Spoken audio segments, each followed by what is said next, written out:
Hello दोस्तों, आपका स्वागत है एथेनियम एकेडमी की डिजिटल क्लासेस में। और हमारा जो विषय है जो हम स्टार्ट कर रहे हैं वो हम पढ़ रहे हैं बाल विकास और शिक्षा शास्त्र। लगातार इसकी एक पूरा प्लेलिस्ट है जहां हम लोग टॉपिक बाई टॉपिक कंप्लीट कर रहे हैं। तो आज हमारा टॉपिक है व्यक्तित्व। इसका ये लास्ट लेक्चर है क्योंकि यहाँ हम पढ़ेंगे व्यक्तित्व के सिद्धांत क्या हैं और व्यक्तित्व का शिक्षा में क्या उपयोग।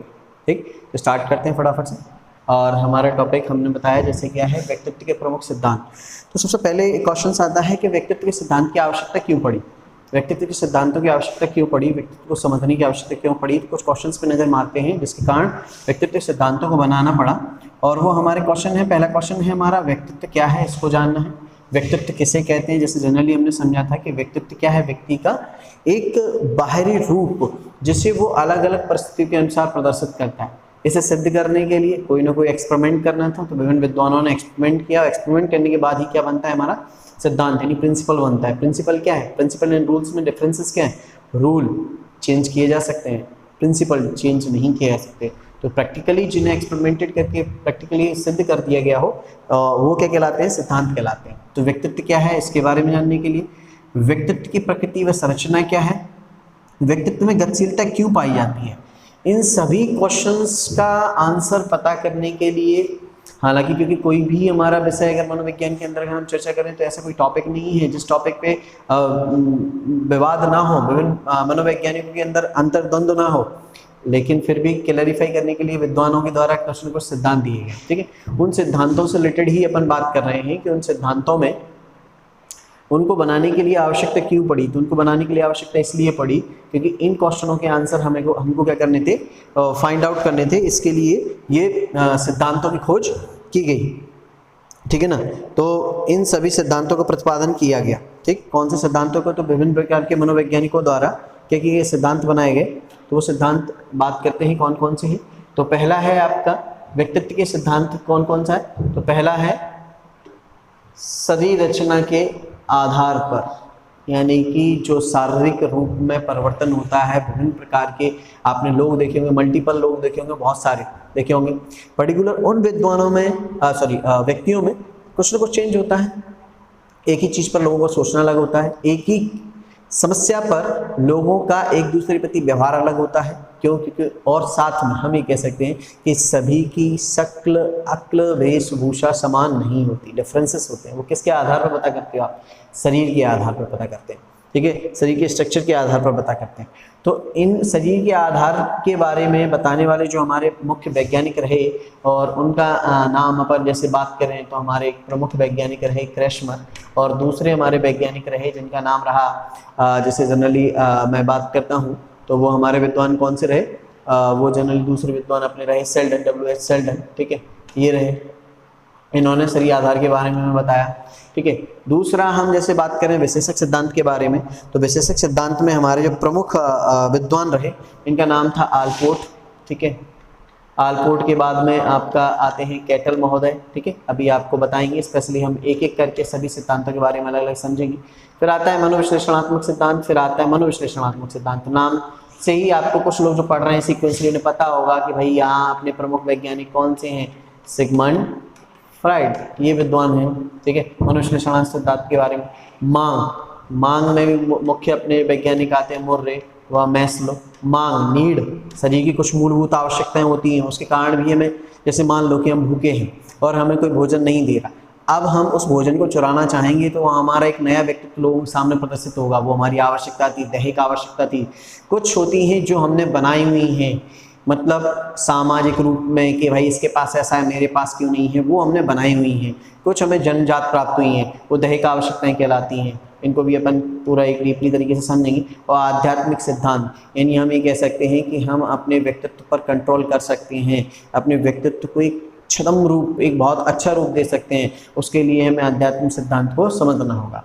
ठीक है, तो ये विभिन्न प्रकार के विद्वान थे, अलग अलग विद्वान थे। जैसे आध्यात्मिक सिद्धांत की बात करें तो आध्यात्मिक, जैसे मैंने बात की शरीर के आधार पर, तो क्रेशमर एंड सेल्डन आपको उस विद्वान बताए मैंने। ठीक है, दूसरा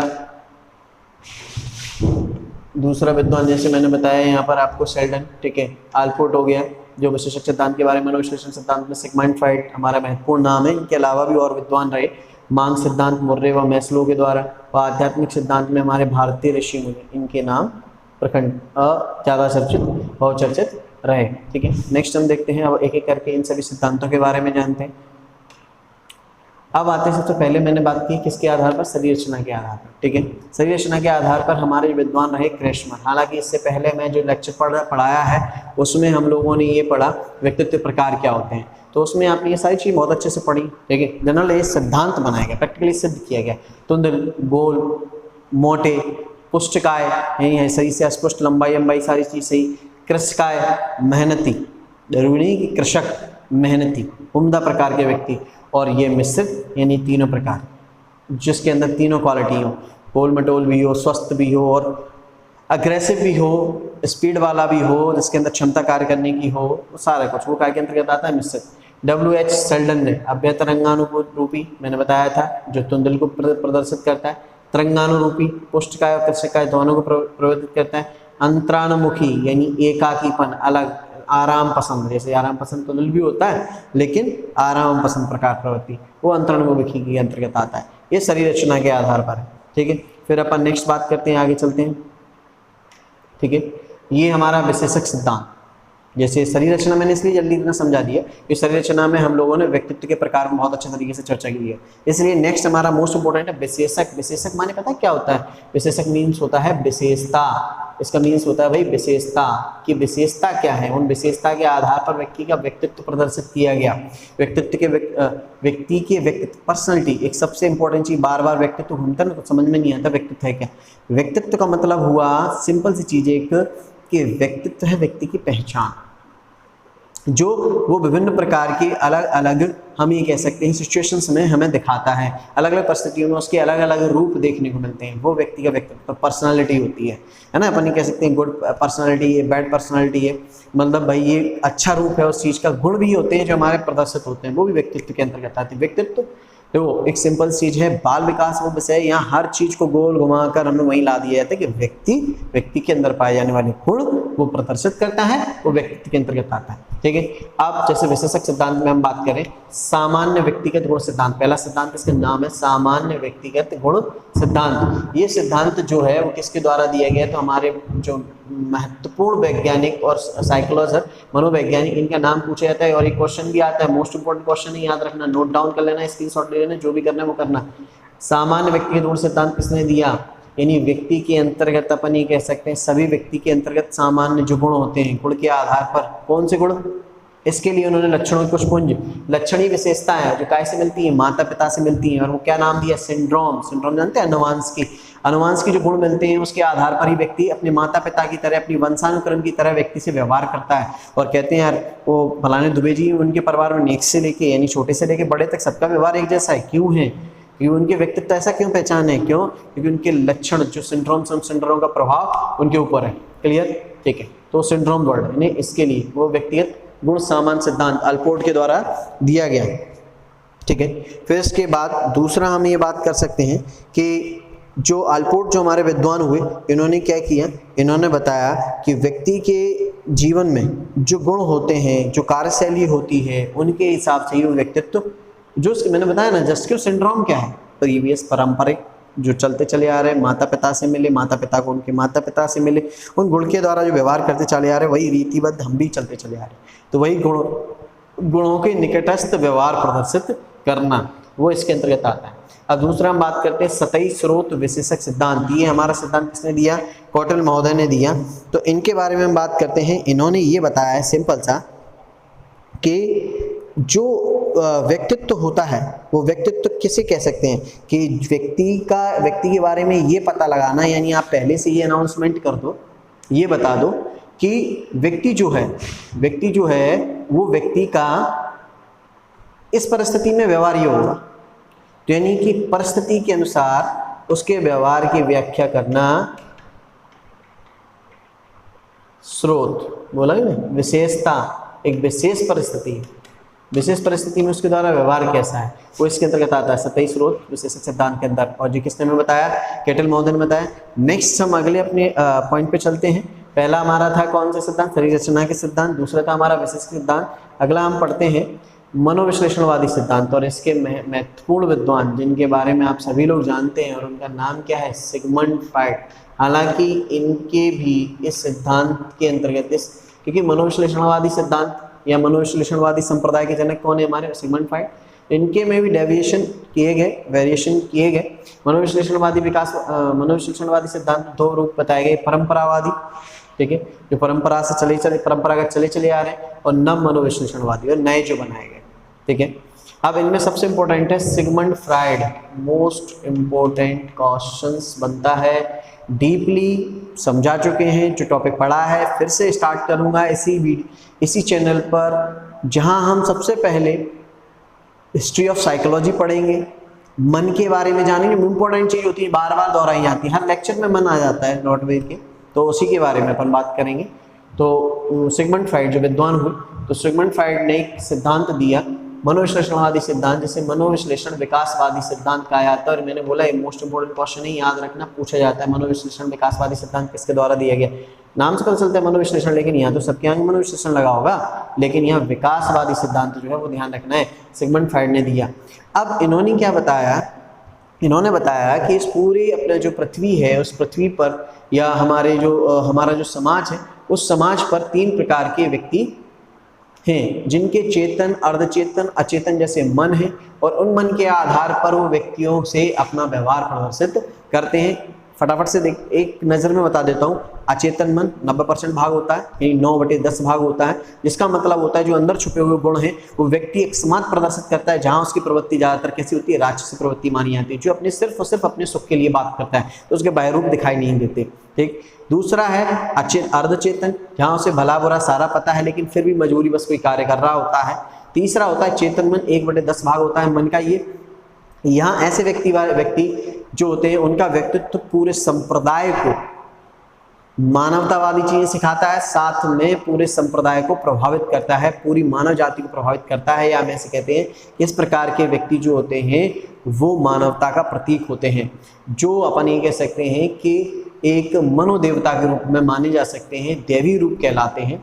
ऐसे व्यक्ति वो काय के अंतर्गत आते हैं। उनका मन किस प्रकार का होता है, चेतन, तो उनका व्यवहार भी उसी प्रकार का होता है। क्लियरेंस समझ में आया इतना, ठीक है। इसके बाद चलते हैं कॉल जोंग, इन्होंने विश्लेषणात्मक सिद्धांत दिए, ये भी मोस्ट इंपोर्टेंट क्वेश्चन है। ये इस साइड में जो दिए वो हमारे Sigmund Freud, call Jong, Alfred Adler, ये सारे मोस्ट इंपोर्टेंट हैं और इन पर हमें अच्छी तरीके से बात भी करनी है और डिस्कस भी करना है, ठीक है। तो जैसे हमने बात की मनोविश्लेषण सिद्धांत, इनके बारे में बात की, फिर आते हैं आपके कॉल जोंग के बारे में। तो कॉल जोंग ने भी हमें बताया है इन जो भी हमारी स्थितियाँ हैं, मतलब हम ये कह सकते हैं कि व्यक्ति का जो मन होता है, उस मन के अनुसार वो ये तीनों चीज़ें की रूप बताती हैं। व्यक्तिगत सिद्धांत, व्यक्ति पर्टिकुलर, हर एक व्यक्ति का अपना एक सिद्धांत है, उसने अपना एक रूप बना रखा है, नहीं मैं ऐसी स्थिति में यही करूँगा, ठीक है। सभी नहीं सोच विचार के रखते, ठीक, वो प्रदर्शित करना है। तो कॉल जोंग, अल्फ्रेड एडलर ने व्यक्तिगत सिद्धांत दिए। इसके बाद आते हैं नव विश्लेषणवादी सिद्धांत, एरिक फ्रॉम, चिंता सिद्धांत। हर एक व्यक्ति किस भविष्य की चीज़ों के लिए चिंता करता है, उसी प्रकार से वो क्या करता है, व्यवहार प्रदर्शित करता है। जैसे हम लोग आज चिंता कर रहे हैं कि भाई लॉकडाउन कब खत्म हो जाए तो हम ऐसा करेंगे, तो उस तरीके का बिहेवियर किए हुए घर में 24 घंटे रह रहे हैं। सामाजिक अंतःक्रिया, और समाज के अंदर हम रह रहे हैं, तो समाज में अगर हमें कोई भी समस्या है तो उसमें किस प्रकार का व्यवहार लोग करते हैं, हम लोगों से सीखते हैं, फिर उसी प्रकार का व्यवहार प्रदर्शित करते हैं, हमारे व्यक्तित्व का निर्माण करते हैं। और सिंपल चीज़ ये भी होती है कि समाज के अंतर्गत रहते हुए, जैसे एक मुखिया होता है, मुखिया को कितना भी कष्ट हो लेकिन वो प्रदर्शित नहीं करता अपने परिवार में, क्योंकि उसे पता है कि अगर मैंने ऐसा किया तो परिवार जो है वो टूट जाएगा, परिवार मुझसे ज़्यादा दुखी हो जाएगा, तो वहाँ उस तरीके भारी दुख होते हुए भी प्रदर्शित नहीं कर सकता। इसका एग्जाम्पल अपन जस्ट ले लेते हैं, अभी इस प्रेजेंट टाइम में रामायण चल रही है, राम जी का जो पात्र, वो मुखिया जब बनते हैं तो सारी चीज़ों को उन्हें त्यागना पड़ता है। क्लियर। तो समाज में जो अंतःक्रिया होती हैं उसके हिसाब से भी व्यक्तित्व निर्मित होता है, ठीक है। इसके बाद हम आगे चलते हैं नेक्स्ट पॉइंट पे अपना मान सिद्धांत, नीड, मैंने पहले ही बात की, मोस्ट इंपोर्टेंट पॉइंट है। मानवतावादी सिद्धांत, इसको मान सिद्धांतों को ही मानवतावादी सिद्धांत कहते हैं, व्यक्तित्व मानवतावादी सिद्धांत भी कहा जाता है। इसमें सबसे इंपॉर्टेंट है आवश्यकता सिद्धांत, जो मुर्रे के द्वारा और मैस्लो के द्वारा दिया गया। मुर्रे का मांग सिद्धांत ये कहता है कि व्यक्ति की दैहिक आवश्यकताएं होती हैं, ठीक, उन दैहिक आवश्यकताओं के आधार पर व्यक्ति क्या करता है, मांग करता है, ठीक है। जनरली अपन बोर्ड पे देख ही रहे हैं, तो मांग करता है, उन मांग के आधार पर उसकी दैहिक आवश्यकताएं होती हैं। इनमें से अपन बात करें तो उन्होंने 2 भागों में इन चीज़ों को बांटा है, आवश्यकताओं को। एक तो महत्वपूर्ण प्राथमिक दैहिक आवश्यकताएं बांटी हैं इन्होंने, प्राथमिक दैहिक आवश्यकताएं 12 होती हैं, और द्वितीयक आवश्यकताएं जो होती हैं वो इनके हिसाब से बताई गई हैं 28। इस प्रकार से कुल कितनी 36 आवश्यकताएं, नीड जो व्यक्ति की होती है उसके हिसाब से वो समाज में व्यवहार करता है, प्रदर्शित करता है, वो बताया गया। ठीक है, वो मान सिद्धांत हो गया। ये याद रखना है कि दैहिक आवश्यकताएं प्राथमिक कितनी बताई इन्होंने 12 बताई हैं, द्वितीय कितनी बताई इन्होंने 28 बताई हैं। तो इस तरह मिलाकर कुल कितनी हो जाती हैं, कह सकते हैं कि कुल 28 होती हैं। ठीक है, 36 टोटल मिला के हमारा कितना हो गया 36 हो गया। समझ में आ गया। इसके बाद फिर अपन ये कह सकते हैं कि इन सिद्धांतों के अनुसार, या हम ये कह सकते हैं कि व्यक्ति किस प्रकार से अपनी मांग को पूरा करते करते अपने व्यक्तित्व में परिवर्तन करता है। अगर उसकी मांग पूरी नहीं होती तो भाई वो अपने व्यवहार में धीमे धीमे परिवर्तन करता चला जाता है। मैस्लो ने आत्मसिद्धि सिद्धांत दिए। तो मैस्लो ने बताया हमें, इन्होंने 5 स्टेजेस क्लियर की आत्मसिद्धि के सिद्धांत में। इनके सिद्धांत को आत्मसिद्धि सिद्धांत कहा जाता है। लिखा है ना आत्मसिद्धि सिद्धांत, सब दिखाई नहीं दे रहा हो तो नोट डाउन कर लेना, मैं बोल रहा हूँ आत्मसिद्धि सिद्धांत इन्होंने बताया। और इन्होंने इसमें 5 स्टेजेस क्लियर की। सबसे पहली, जब बच्चा पैदा होता है भाई तो उसे अपनी सुरक्षा की आवश्यकता होती है, तब उसका उस तरीके से व्यवहार होता है। फिर जब बड़ा होता है तो बड़ों बुजुर्गों से सीखने की आवश्यकता होती है, उस तरीके से उसका व्यवहार होता है। जब सीख जाता है तो प्रैक्टिकली करता है तो उस तरीके से उसका व्यवहार होता है। जब वो मुखिया बन जाता है तो फिर उस तरीके से उसका व्यवहार होता है। समझ में आया ना। तो जरूरत जैसे जैसे स्टेज बढ़ती जाती है उस हिसाब से उसकी आवश्यकताएं होती हैं, और उनको सिद्ध करने, अपने आप को वहाँ रखने के लिए, अपने आप को सिद्ध करने के लिए सिद्धांत अपने व्यक्तित्व में परिवर्तन करता है। तो इसलिए उसे आत्मसिद्धि का सिद्धांत कहते हैं।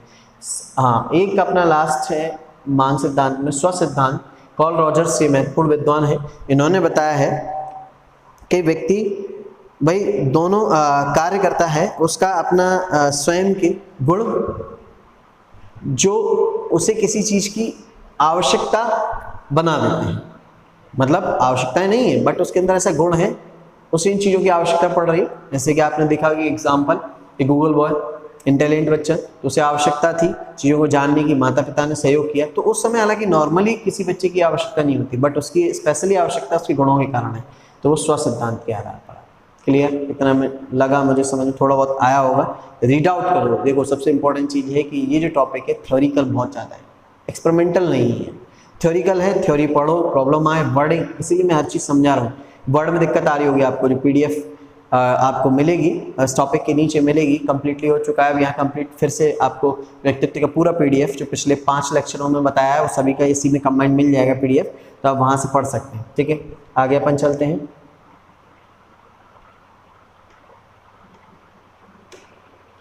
अब आता है आध्यात्मिक सिद्धांत। सिंपल से इस वर्ड से समझ में आता है कि भाई गॉड गिफ्टेड चीज़ें, रिलेटिव चीज़ें, आध्यात्मिक सिद्धांत है ना, ये अपनी कहलाती है। तो आध्यात्मिक सिद्धांत होता क्या है? आध्यात्मिक हम ये कह सकते हैं कि आध्यात्मिक से समझ में आता है पूजा पाठ, ये सारी चीज़। बिल्कुल, इनमें 3 महत्वपूर्ण चीज़ें बताएंगी। संज्ञानात्मक, आपको जानकारी कितनी है किस चीज़ की, आपकी फीलिंग्स यानी आपकी बौद्धिक क्षमता, क्योंकि भाई अध्यात्म भी, आध्यात्मिक चीज़ें भी, ये हालांकि भारतीय चिंतकों के अनुसार सिद्धांत बनाए गए। सबसे पहली चीज़ ये है, ठीक, इनके द्वारा बताया गया कि व्यक्ति के अपने आत्मबल पर नियंत्रण हो तो उसका व्यक्तित्व अलग अलग प्रकार का होता है। इनमें उसे उसके ज्ञान के आधार पर व्यवहार करता है, अपने भाव के आधार पर करता है, उसके अंदर कितनी बुद्धि होती है उस आधार पर व्यक्ति व्यवहार करता है, और व्यवहार ही क्या है? व्यक्ति का व्यक्तित्व है।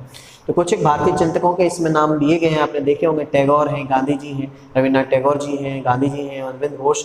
इन सब ने क्या किया है? व्यक्ति के व्यक्तित्व के परिचायक बताए हैं कि व्यक्ति स्थिति में अपने विवेक की सहायता से, अपने रूप में अध्यात्म की सहायता से परिवर्तन करता है।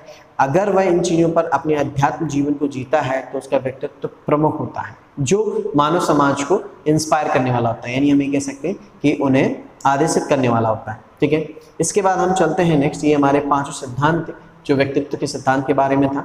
तो मैंने बताया है कि हम आज सिद्धांत के बारे में पढ़ेंगे, हमने ये पढ़ लिए यहाँ तक। फिर इसके बाद है अगला व्यक्तित्व व योग, इनका क्या मिलन है? ये सिद्धांत में नहीं, ये अपना अगला टॉपिक है। व्यक्तित्व के सिद्धांत कंप्लीट हो चुके हैं, अगला टॉपिक है। तो वेदांत हमारा दर्शन है। 6 प्रकार के षट दर्शन बनाए गए थे, जैसे सांख्य दर्शन, मीमांसा दर्शन, योग दर्शन, है ना। तो उनमें से वेदांत दर्शन के अनुसार मानव शरीर रचना, क्योंकि व्यक्ति का व्यक्तित्व सबसे ज़्यादा, मैंने बोला कि मोस्ट इंपॉर्टेंट शरीर रचना के आधार पर प्रभावित होता है। ठीक है, लंबे हैं, छोटे हैं, बौने हैं, मध्यम काए हैं, रंगों में सही में कुछ विकृति है तो लोग हमारे व्यक्तित्व को बदल देते हैं, ठीक है ना। तो मानव शरीर में 5 कोषों से रचना हुई है, उस आधार पर व्यक्ति के व्यक्तित्व बनते हैं, निर्मित होते हैं और योग की सहायता से हम अपने इन गुणों को निखार सकते हैं। इसलिए योग मोस्ट इंपॉर्टेंट है कि योगा करना, यानी हमें कह सकते हैं मेडिटेशन करके हम अपने गुणों को निखार सकते हैं और अपने अच्छे व्यक्तित्व का निर्माण कर सकते हैं। इनमें अन्नमय कोश मोस्ट इंपॉर्टेंट है। इनमें हमें 2 चीजें आती हैं, ज्ञानेंद्रियां और कर्मेंद्रियां। तो ज्ञानेंद्रियां 5 ज्ञानेंद्रियां, आंख, नाक, कान, जीव, त्वचा, ये 5 हमारी ज्ञानेंद्रियां होती हैं। इनसे हमें ज्ञान प्राप्त होता है। किसी भी चीज़ का आंख से देखते हैं, ठीक है, नाक से सूंघते हैं तो पता चलता है स्मेल है क्या है ना। कान से सुनते हैं, जीवा से स्वाद लेते हैं, त्वचा से महसूस करते हैं। कर्मेंद्रियां जो कार्य करने के लिए इंपॉर्टेंट होती हैं, हाथ, पैर, मुख, लिंग, गुदा, ठीक है ना। इनके बारे में अपन बात करते हैं, ठीक है। फिर इसके बाद आता है प्राणमय कोश, वायु वगैरह। ये प्राणमय कोश इसके लिए ये भी आवश्यक है क्योंकि मैंने बताया था प्रभावित करने वाले कारक में वायु प्रभावित करती है। जिसमें सिर्फ वायु हो, मतलब सिंगल अप्लाई हो, खून नहीं हो, तो वो उत्तेजित रहता है कि नहीं रहता। मनोमय कोश, मन निर्धारित करता है व्यक्ति व्यक्तित्व का ज्ञान कितना है।